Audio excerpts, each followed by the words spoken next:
അല്ലാഹുവിന്റെ പ്രവാചകം പറയുന്ന നമുക്ക് രണ്ട് ശത്രുക്കളാണുള്ളത്. നമ്മുടെ ആത്മാർത്ഥ അല്ലാഹുവിന്റെ റസൂൽ പറയുന്ന നമ്മുടെ ഏറ്റവും വലിയ ശത്രുക്കൾ ആരെന്നറിയുമോ? രണ്ട് ശത്രുക്കളാണ് നമുക്കുള്ളത്. ഒന്നാമത്തെ ശത്രു ആരെന്നറിയുമോ? അത് ശപിക്കപ്പെട്ട നബിയുനാ റസൂലുള്ളാഹി സ്വല്ലല്ലാഹു അലൈഹി വസല്ലമ തങ്ങൾ പറഞ്ഞു തരികയാണ്, നമ്മുടെ ഏറ്റവും വലിയ ശത്രു രണ്ടുപേരാണ്. ഒന്നാമത്തെ ശത്രു ശപിക്കപ്പെട്ട ശൈത്താനാണ്. രണ്ടാമത്തെ ശത്രുവാരെന്നറിയുമോ? രണ്ടാമത്തെ ശത്രുവാരെന്നറിയുമോ?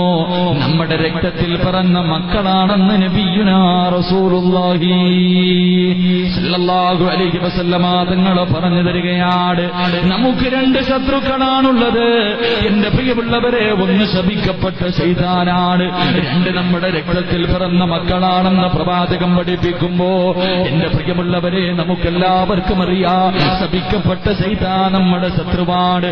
അവൻ നടക്കുന്നത് നമ്മളെ വഴിതെറ്റിക്കുന്നതിന് വേണ്ടിയാ, നമ്മളെ പിഴപ്പിക്കുന്നതിന് വേണ്ടിയാണ് അവൻ നടക്കുന്നതെന്ന് പാതിരാത്രി ഒരുമിച്ചുകൂടി എനിക്കും നിങ്ങൾക്കും എല്ലാവർക്കും അറിയാം.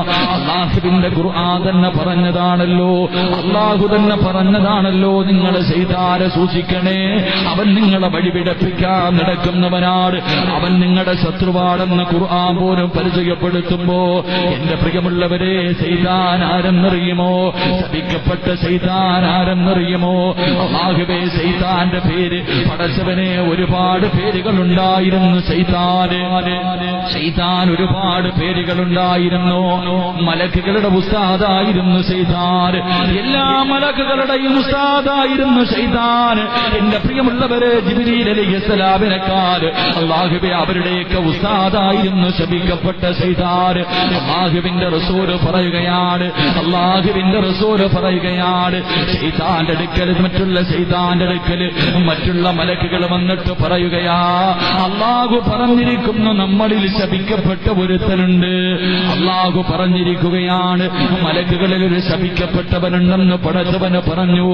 ആ കൂട്ടത്തിൽ പെടാതിരിക്കാൻ ദുആ ചെയ്യണേ എന്ന് മലക്കുകൾ മുഴുവനും ശപിക്കപ്പെട്ട ശൈത്താന്റെ അടുക്കൽ വന്ന് പറയുമ്പോ ശൈത്താൻ ദുആ ചെയ്യുന്നു, അല്ലാഹ്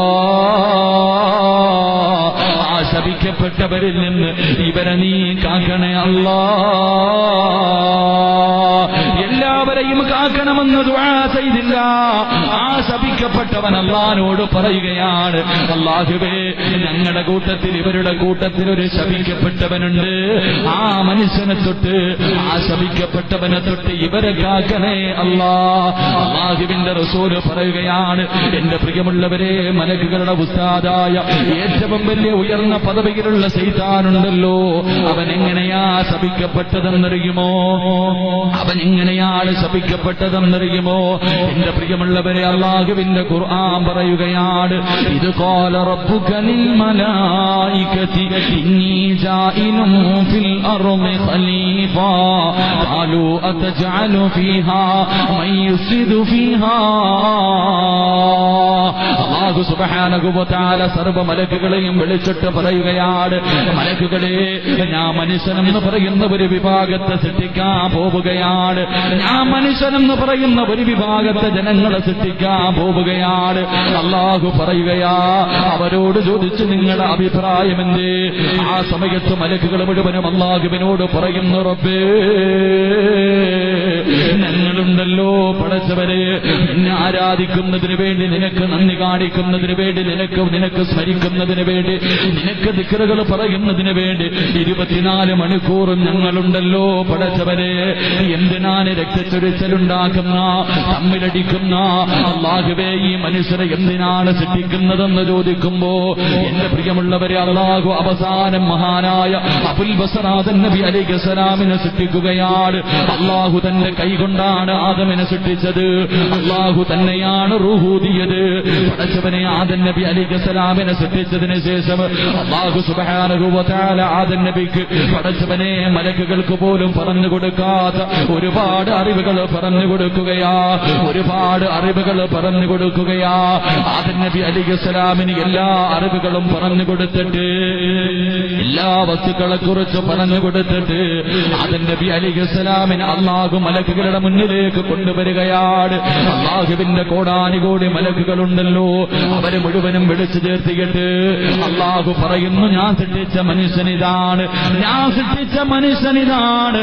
അല്ലാഹുവിന്റെ റസൂൽ പറയുകയാ, മലക്കുകളോട് അല്ലാഹു പറയുന്നു, മലക്കുകളെ, നിങ്ങളെക്കാളും അറിവുള്ളവനാണ് ആദം, നിങ്ങളെക്കാളും അറിവുള്ളവനാണ് ആദം. അതുകൊണ്ട് ഫസ്ജുദൂലി ആദമാ, നിങ്ങളെല്ലാവരും ആദമിന് സുജൂദ് ചെയ്യണേ. അല്ലാഹു പറയുന്നു, മലക്കുകളെ, നിങ്ങളെക്കാളും അറിവുള്ളവനാണ് ആദം, അതുകൊണ്ട് നിങ്ങളെല്ലാവരും ആദമിന് സുജൂദ് ചെയ്യണേ. അല്ലാഹു പറയുന്നു, ഫസ്ജുദൂലി ആദം, ആദമിന് സുജൂദ് ചെയ്യാ പറയുമ്പോ ഫസജദൂ, എല്ലാ മലക്കുകളും സുജൂദ് ചെയ്യുകയാ, എല്ലാ മലക്കുകളും സുജൂദ് ചെയ്യുകയാ. പക്ഷേ ഒരാൾ മാത്രം സുജൂദ് ചെയ്യുന്നില്ല. ശപിക്കപ്പെട്ട ശൈത്താനുണ്ടല്ലോ, മലക്കുകളുടെ നേതാവായിരുന്ന അസാദീലുണ്ടല്ലോ, അവൻ ആദം നബിയുടെ മുന്നിൽ സുജൂദ് ചെയ്യുന്നില്ല. അല്ലാഹു ഭവിക്കുകയാണ്. അല്ലാഹു പറയുന്നടാ, നീ ആദമിന് സുജൂദ് ചെയ്യാൻ പറഞ്ഞപ്പോ അല്ലാഹുവിനോട് ശപിക്കപ്പെട്ടവൻ ചോദിക്കുന്നു, റബ്ബേ, എന്തിനാണ് പടച്ചവനെ മണ്ണ് കൊണ്ട് സൃഷ്ടിച്ച ആദമിന്, മണ്ണ് കൊണ്ട് സൃഷ്ടിച്ച ആദമിന് തീ കൊണ്ട് സൃഷ്ടിച്ച ഞാൻ എന്തിനാ പടച്ചവനെ സുജൂദ് ചെയ്യുന്നത്? ആദമിനെക്കാളും മഹത്വം എനിക്കുണ്ടല്ലോ, ആദമിനെക്കാളും മഹത്വം എനിക്കുണ്ടല്ലോ. ആദമിനെ മണ്ണ് കൊണ്ടാണ് സൃഷ്ടിച്ചത്, എന്നെ തീ കൊണ്ടാണ് സൃഷ്ടിച്ചത്, എന്തിനാ പടച്ചവനെ സുജൂദ് ചെയ്യുന്നതെന്ന് ചോദിക്കുമ്പോ അവൻ വിസമ്മതിക്കുകയാണ്, അവനെ വിസമ്മതിക്കുകയാ. എന്റെ പ്രിയമുള്ളവരെ, മലക്കുകൾ മുഴുവനും ആദം നബിക്ക് സുജൂദ് ചെയ്യുമ്പോ ശപിക്കപ്പെട്ട ലാനത്താക്കപ്പെട്ടവന് സുജൂദ് ചെയ്യുന്നില്ല. അല്ലാഹു അവനെ ശപിക്കുകയാണ്, അല്ലാഹു അവനെ ശപിക്കുകയാണ്. പടച്ചവൻ മലക്കുകളുടെ പുസ്താവെന്ന പദവിയിൽ നിന്നവനെ വലിച്ചെറിയുകയാണ്. അല്ലാഹു അവനെ സ്വർഗത്തിൽ നിന്ന് ആട്ടിയോടിക്കുകയാ. ആ സമയത്താ ശപിക്കപ്പെട്ടവൻ അല്ലാഹുവിനോട് പറയുന്നു, അല്ലാ, എനിക്കിതെല്ലാം നഷ്ടപ്പെടാൻ കാരണം ഈ ആദമാണ്, എനിക്കിതെല്ലാം നഷ്ടപ്പെടാൻ കാരണം ഈ ആദമാണ്. അതുകൊണ്ട് പടച്ചവരെ, ഈ ആദമിന്റെ സന്തതികളെ മുഴുവനും ഞാൻ വഴിപിഴപ്പിക്കും പടച്ചവര്. അല്ലാഹുവേ, ഈ ആദമിന്റെ മക്കളുണ്ടല്ലോ, ഇവരെ മുഴുവനും ഞാൻ വഴിപിഴപ്പിക്കും പടച്ചവര്. അല്ലാഹുവേ, ഇവനെക്കാളും വൃത്തികെട്ടവൻ വേറെ ആരുമുണ്ടാകില്ല. ഈ ആദമിന്റെ മക്കളായിരിക്കും ലോകത്തിലെ ഏറ്റവും വലിയ വൃത്തികെട്ടവര്. അല്ലാഹുവിനോട് ശപിക്കപ്പെട്ട ശൈത്താൻ പറയുകയാണ്. എന്നിട്ടവൻ റബ്ബിനോട് പറയുന്നു, അല്ലാ,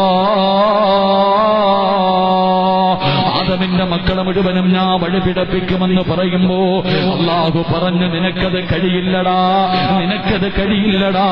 നീ എത്ര കടന്ന് കഷ്ടപ്പെട്ടാൽ ആദമിന്റെ മക്കളിൽ നിന്ന് എല്ലാവരെയും പിഴപ്പിക്കാൻ നിന്നെ കൊണ്ട് കഴിയില്ല.